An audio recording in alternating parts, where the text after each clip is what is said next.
मित्र हो सकते हैं।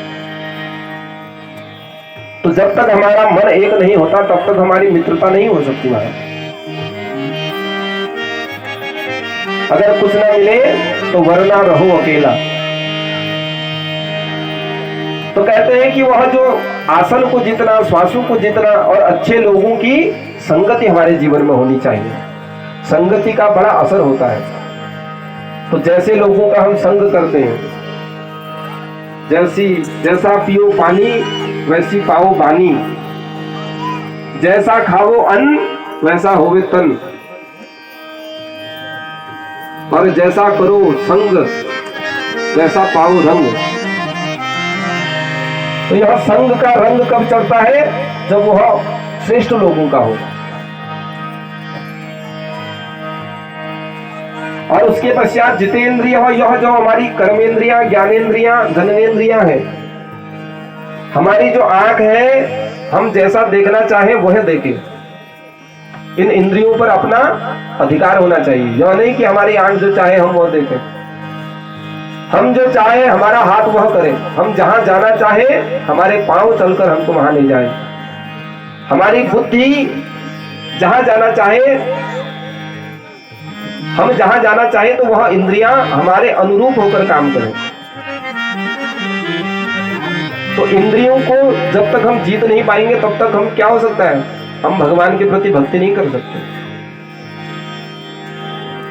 हम हरिद्वार गए, नहाया धोया, लेकिन हमारा जो मन है वह इंद्रियां अपने काबू में नहीं है। कितने लोग ऐसे होते हैं कि जो तीर्थ भी जाते हैं, तो बनारस गए, उन्होंने कहा बनारस में बनारसी साड़ी बहुत अच्छी है, तो 4 साड़ियां ले आएंगे।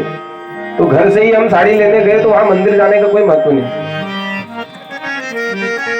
अगर हम घर से ही हमारा हरिद्वार जाने का मन हुआ तो हमने पहले ही सोच लिया भैया ऋषिकेश में जाएंगे, बोटिंग करेंगे, घूमेंगे, जंगल जाएंगे, इधर जाएंगे, तो फिर हमारी वो भक्ति किसी काम की नहीं है, क्योंकि हमने सोच कुछ और रखा है। तो यह है अपनी इंद्रियों पर वश होना। यदि हम चाहते हैं कि भगवान के प्रति हम भक्ति करें, एक आसन पर बैठकर भगवान को समर्पण भावना से भगवान का पूजन करें, तो हमारी इंद्रियों ने वैसा ही करना चाहिए। इन इंद्रियों पर हमारा वश हो, तब जाकर भगवान के प्रति हमारी यह जो भक्ति है, यह भक्ति जागृत होती है। उसके पश्चात परीक्षित जी महाराज ने पूछा कि उनका पूजन करें, किस प्रकार पूजन करें। तो सुखदेव जी महाराज कहते हैं कि अगर तुम ब्रह्म तेज को प्राप्त करना चाहते हो तो भगवान बृहस्पति का पूजन करें। अगर इंद्रियों को बलिष्ठ बनाना चाहते हो, इंद्रियों में बल चाहते हो, तो देवराज इंद्र का पूजन करें। अगर संतान प्राप्ति की इच्छा हो तो प्रजापतियों का, सभी प्रजापतियों का पूजन करना चाहिए, उनका आवाहन कर, उनका ध्यान स्मरण, उनका व्रत पूजन करना चाहिए। और अगर लक्ष्मी की, माया की प्राप्ति चाहिए, सांसारिक ऐश्वर्य का अगर भोग पाना चाहे तो लक्ष्मी देवी की उपासना करनी चाहिए। और यदि शतायु होना चाहते हैं, लंबी उम्र चाहते हैं, तो अश्विनी कुमारों का पूजन करना चाहिए। यदि सौंदर्य पाना चाहते हैं तो गंधर्वों का पूजन करना चाहिए। और यदि विवाह की इच्छा किसी की हो, शीघ्र विवाह करना चाहे, तो अप्सराओं का पूजन करना चाहिए, उर्वशी आदि अप्सराओं का पूजन आवाहन करना चाहिए। अगर विद्या प्राप्त करना चाहते हैं तो विद्या को देने वाले हैं भगवान शंकर। तो साक्षात विद्या के स्वरूप है भगवान शंकर, ज्ञान के देवता भगवान को कहा जाता है। तो ज्ञान प्राप्त करना चाहे तो भगवान शंकर का पूजन करना चाहिए। और दाम्पत्य प्रेम,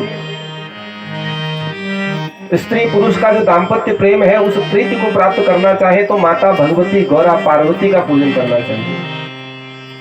उससे हमारा दाम्पत्य जीवन और भी सुदृढ़ होता है।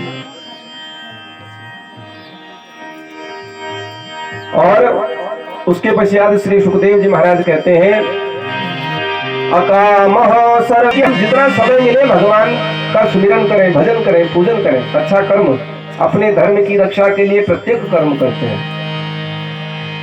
तो जितना हम करेंगे उसका पुण्य हम प्राप्त करेंगे। हम जीवन में जितना कर्म कर ले उतना कम है हमारा। हम सोचते हैं दिन भर तो हम लगे रहते हैं, 5-7 घंटा खूब पूजा करते हैं, भजन करते हैं, तो 5-7 घंटा करने से कुछ नहीं होगा। यह भी तो याद रखें, हम खाना भी तो वैसे ही खाते हैं।